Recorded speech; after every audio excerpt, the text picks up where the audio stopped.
Assalamualaikum warahmatullahi wabarakatuh. Apa kabar anak-anak ibu semua? Apakah kalian sehat? Ibu selalu mendoakan kalian agar kita semua sehat. Baiklah, perkenalkan nama ibu, Ibu Zainita Artati, yang akan mengajarkan kalian mata pelajaran biologi di kelas 11 IPA ini. Baiklah, di masa pandemi COVID-19 saat ini, mengharuskan kita untuk melaksanakan proses pembelajaran jarak jauh atau dikenal dengan PJJ.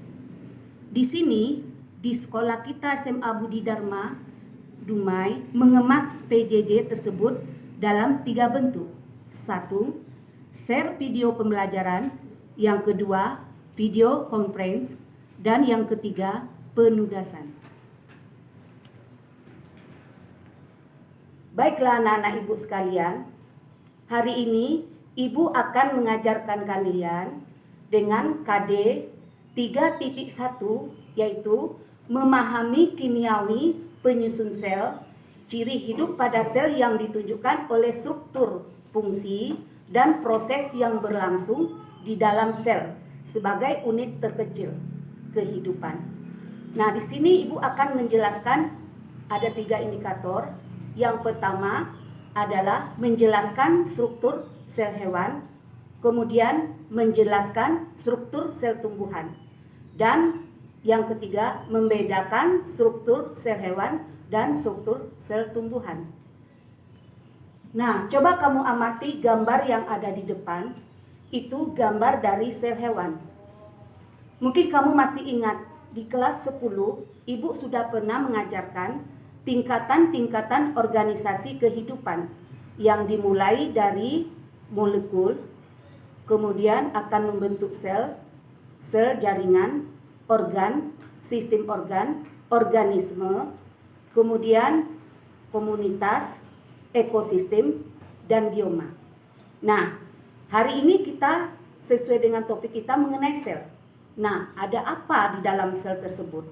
Nah, apakah sama antara sel hewan dengan sel tumbuhan? Nah, kalau kita perhatikan sel hewan di sini, di situ terdapat di dalam sel itu ada organel-organel sel yang perlu kamu ketahui. Di antaranya ada retikulum endoplasma, ribosom, kemudian ada nukleus atau disebut juga dengan inti, kemudian aparatus Golgi, sentriol, lisosom, retikulum endoplasma, dan sitoplasma. Nah, kembali kita lihat pada slide. Di situ ada gambar sel tumbuhan. Nah, kamu bisa memperhatikan organel-organel apa sajakah yang terdapat di sel tumbuhan. Nah, di antaranya di situ ada tonoplas, ada vakuola, ada nukleus, ada retikulum endoplasma, dinding sel, membran plasma. Nah, ini adalah yang menyusun dari gambar sel tumbuhan. Nah, sekarang coba kamu perhatikan. Kita perjelas gambar-gambar organel sel tumbuhan tadi ataupun sel hewan. Nah, di sini kita lihat ada mitokondria. Nah, mitokondria ini ada pada sel tumbuhan maupun pada sel hewan. Nah, mitokondria ini berfungsi untuk pernapasan sel, ya. Kemudian ada badan Golgi yang fungsinya untuk sekresi. Kemudian ada kloroplas. Nah, kloroplas ini mungkin kamu udah tahu ya, untuk fotosintesis. Nah, jadi bisa kita dapat simpulkan apakah tumbuhan atau hewan yang berfotosintesis. Nah, di situ nanti bisa kita membedakan. Nah, kemudian ada juga ribosom. Nah, sekarang coba lagi perhatikan. Di dalam gambar sel tadi juga ada nukleus, kemudian ada vakuola, kemudian juga ada sentrosom, kemudian ada retikulum endoplasma. Nah, sekarang coba kamu perhatikan perbedaan dari gambar sel hewan dengan gambar sel tumbuhan. Nah, nanti kita tentukan apa-apa saja yang organel-organel apa saja yang ada pada sel hewan dan sel tumbuhan. Nah, sekarang ini Ibu ada memberikan penjelasan bagaimana bagian-bagian sel tumbuhan dengan sel hewan. Nah, sekarang kalau kita perhatikan membran plasma misalnya. Membran plasma itu ada juga pada sel hewan maupun sel tumbuhan. Nah, tetapi untuk dinding sel itu hanya ada pada sel tumbuhan, ya, sedangkan pada sel hewan itu tidak ada. Sitoplasma kedua sel ada. Begitu juga dengan retikulum, ribosom, kompleks Golgi atau badan Golgi. Nah, lihat lagi lisosom. Lisosom ternyata pada sel hewan dia ada, sedangkan pada sel tumbuhan tidak ada. Mitokondria dan kloroplas. Nah, seperti yang Ibu sebutkan tadi, kloroplas pada sel hewan tidak ada, yang hanya ada pada sel tumbuhan. Vakuola tidak ada pada sel hewan, tetapi hanya sel tumbuhan.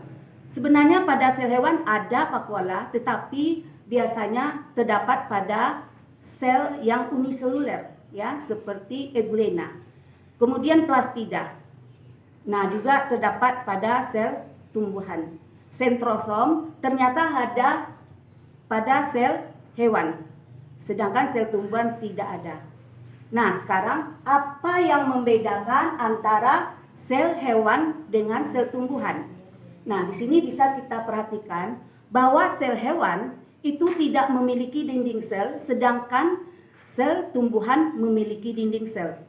Sedangkan untuk sel hewan memiliki lisosom, sedangkan pada sel tumbuhan tidak memiliki lisosom.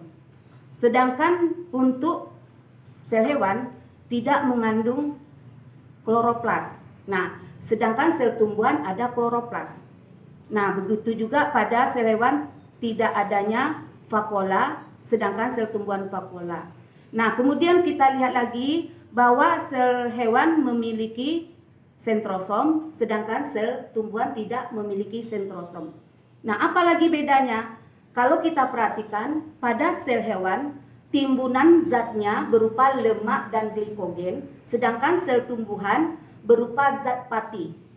Nah, dari bentuk sel hewan bentuknya tidak tetap, sedangkan dari sel tumbuhan bentuknya tetap. Demikianlah materi yang Ibu berikan hari ini. Mudah-mudahan apa yang Ibu sampaikan bisa kamu pahami. Nah, untuk lebih memahami lagi, kamu bisa mempelajari lagi buku paket biologi kelas 11 mengenai struktur sel atau buku lain yang relevan.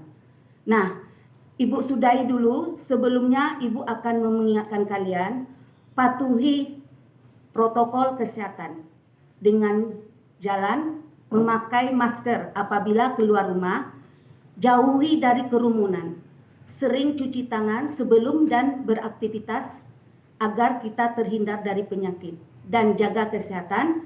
Biar kita berjumpa di video pembelajaran berikutnya. Ibu sudahi, wabillahi taufik wal hidayah. Assalamualaikum warahmatullahi wabarakatuh.